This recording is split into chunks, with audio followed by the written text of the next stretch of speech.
Mayong adlaw mga igsoon, ani usab kita sa pagpaampit sa mga doktrina sa atong simbahan. Hapit na kita mosuod sa Kwaresma. Uban sa atong igsoon, Brother Dario Medina, mupaambit na sad kami kaninyo sa mga pagtulunan sa atong simbahan. Topic na mo karon mahitungod sa indulhensya.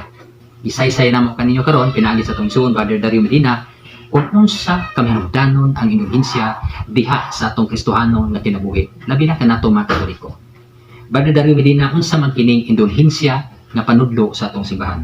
Ang indulhensya na panudlo sa atong simbahan mao ang paglingkawas sa tao sa kastigo temporal sa ato padili dumalayon, Brad, Nga kastigo. nga kastigo. Mhm. Kastigo temporal lawas nun kini siya mao ang iyang paglingkawas di ana tungod sa sala nga humana pasayloa. Sa ato pa ang tao, kung siya makasala, maghinulsol pananglit siya, pasayloon siya sa Diyos. Ang iyang kalag, napasaylo. Pero ang iyang lawas, mudawat pa sa kastigo sa Diyos, tungod sa sala niya nga humana pasayloa. Muna siya ang indulhensya. O kini, gitawag kini ni San Pablo og mga hinagiban nga espirituhanon. Wow. Kanang atong mabasa sa Episo 6 tudling 10 ngadto sa 18. Mao na ang imong paglingkawas sa kastigo temporal tungod sa sala nga humana pasayloa. Sama pananglit ni San David, nakasala siya. Then nikumpisal si David ngadto kang Natan, propeta Natan. Niingon si propeta Natan nga ang imong sala gipasaylo sa Dios apan duna pa kay kastigo nga dawaton tungod sa sala nimo nga humana pasayloa. Mutong namatay ang anak ni David Kang Batseba. sa iyang babae unya napasaylo na unta iyang sala pero duna kay kastigo nga iyang nadawat. Ato nang mabasa sa 2 Samuel 12 tudling 13 ngadto sa 20. Muna siya ang indulhensya. Sumo kini ang pagwagtang o pagpapas sa kastigo temporal kumikan sa atong sala nga nahimo. Nga gipasaylo na. Nga gipasaylo na. Mm. Okay. So, pila man day kamatang, Brother Dario, ang sala nga bunga sa pagpakasala sa atong unang ginikanan? Ang bunga sa pagpakasala sa atong unang ginikanan siya dan og si iba nga mitapot dinhi kanatong tanang mga tao. Una, ang atong pagkawalay grasya. Munang miingon sa sulat sa Salmo 51 tudling 5 nga ania ako karon mataw sa kasalanan ug sa sala gipanamkon ako sa akong inahan. Ikaduha nga epekto sa sala mao nga kita maigo sa katalagman nga ihatag sa Dios tungod sa atong pagkawalay grasya ug makasasala. Ato nang mabasa diya sa Jeremias 29 tudling 17 ngadto sa 20. Dahil ang ikatulo, ang tao gayud, tanang tao makasasala. Atong mabasa sa Roma 5 nga ang tanang tao makasasala. Unya, ang tao usab gawas nga siya makasasala, ang tao usab nga siya usab tintalunon sa yawa. Sa 1 Pedro 5 tudling 8, pagbantay kamo kay ang yawa nagdibot-libot aron pagpangita sa iyang tukbonon aron mahulog kamo sa sala. Mulugar na ang mga kadautan sa tao nga nagkinahanglan ang Dios nga mabag-o unta kita ug sa maninga kabaguhan. Una nga aron motuo ang Dios nga kita nagbag-o, natapat kita kaniya. Una nga atong himuon ang atong pagka mapaubsanon nga tao, dili ta mapahitason. Kay diha sa 1 Hari 21 tudling 29 nga pag matinud-anon kamo kay aron ang Dios mahimuot kaninyo.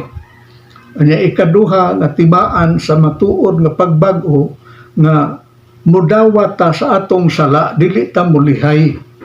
Atong dawaton nga kita nakasala ang pag-angkon sa atong sala.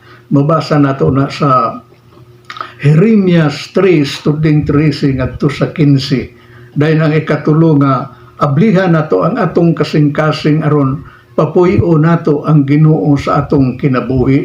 Itong mabasa na siya sa Gipadayag 3, studling 19. O ang maong ikalima nga paagi sa matuod nga pagbag-o, nga kita nagbag-o nga makita gayod sa Dios ang atong pagkumpisal sa atong sala, uban ang pagkalawat sa lawas og dugo sa atong Ginoo nga atong mabasa sa Juan 20 tudling 23 ug 24. Okay. So, unsa man po'y kining maangkon bro sa usa ka tawo sa iyahang kabag-uhan sa iyang kinabuhi human siya nakasa?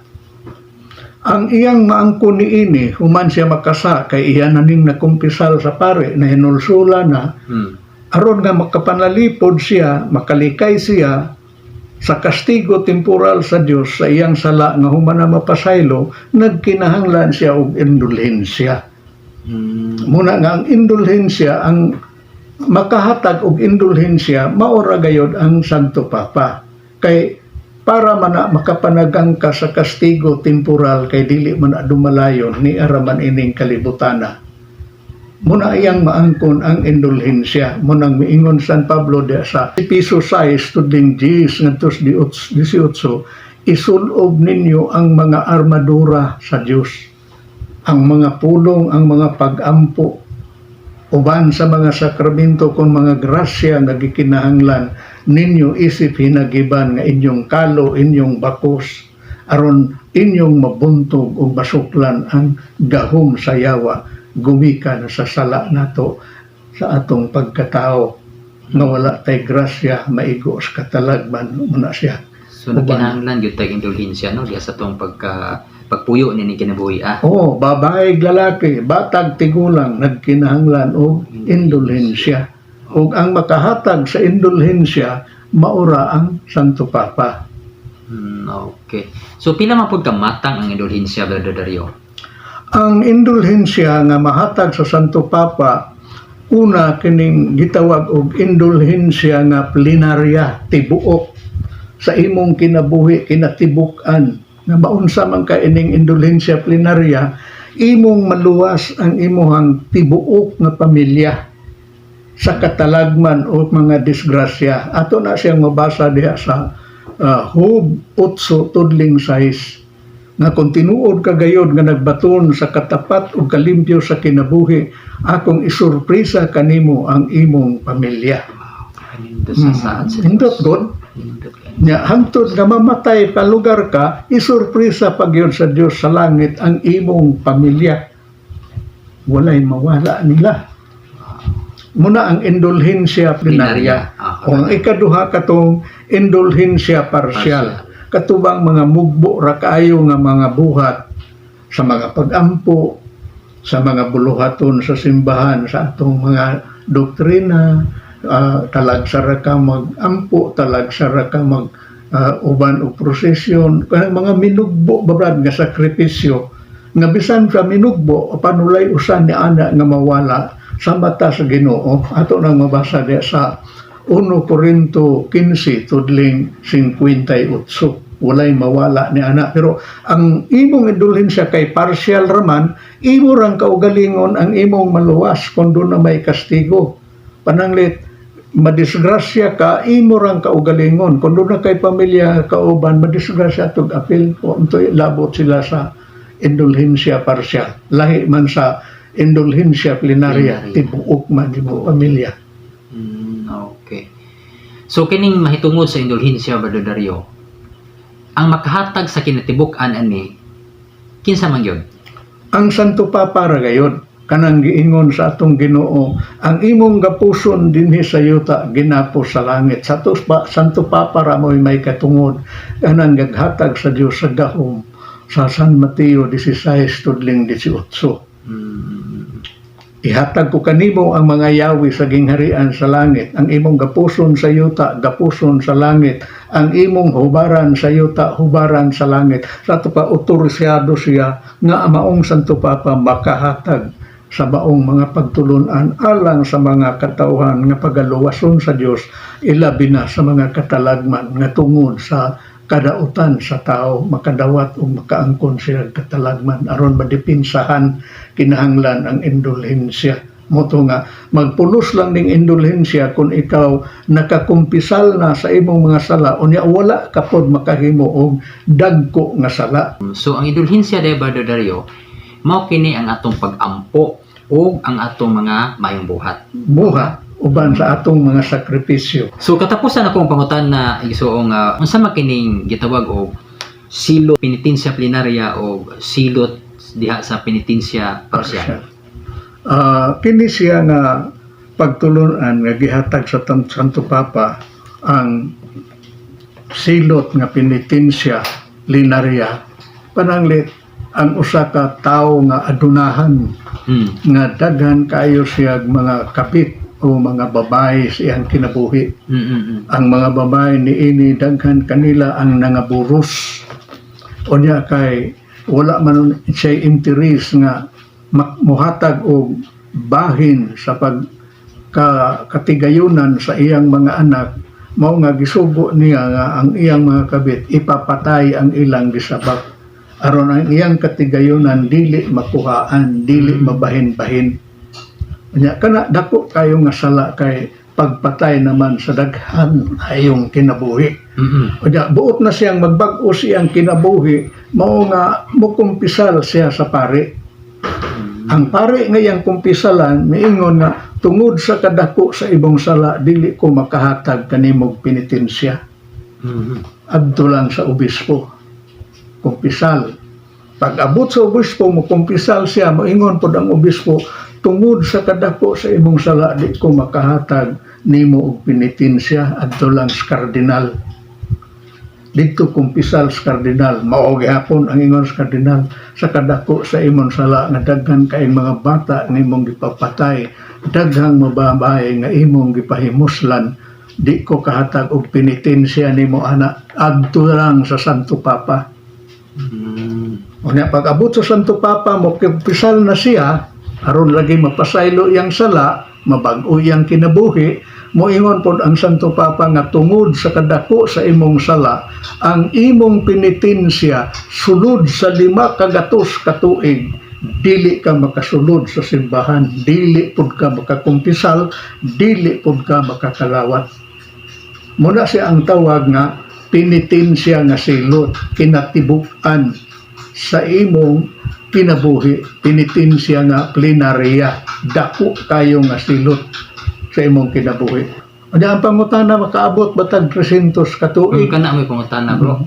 Kasi maabtan lang siyang kamatayon na di gyud siya makakalawat sa sakramento. O di gyud siya kakalawat sa sakramento, nagpabiling gyud siya nga duna pay silot nga wala pa niya matapos. Pero ang Ginoo miingon sa Isaias 1:18 na bisag unsa kapula sa imong sala papution ko kini sama sa balahibo sa nibi basta hinulsol nilang imong sala. Katong pag hinulsol niya sa 200 ka tuig kung okay ra ang Ginoo adto nga maluoy na siya tungod sa sala nga gihinulsulan sa maong makasasala, ang Dios na gyud ang mohatag kaniya ni ana sa maong kaluwasan kay ang tuyo sa Dios pagluwas man sa tanang mga tao dili man ang pagsilot. Sumala sa 2 Timoteo 2:5 ug 6. Kung nay akong ikatampo brad disi sa imuhang matulon-anon kaayo nga pangutana. Okay, so salamat kaayo Brother Dario no. Nini ato ang matulon-anon kaayo nga topic karon gabahin sa indulhensya. So maigsoon mo kato ang among pagpaambit nining topic nga importante kaayo diha sa tong Kristohano nga pagtuo, ang indulhensya, no? Kay mao kini ang pagtangtang sa kastigo temporal gumikan sa atong mga sala nga napasaylo na. So maigsoon, God bless atong tanan ug maayong adlaw. Sa ngalan sa Bahain, Anak, Espiritu Santo. Amen. Kami mayong udto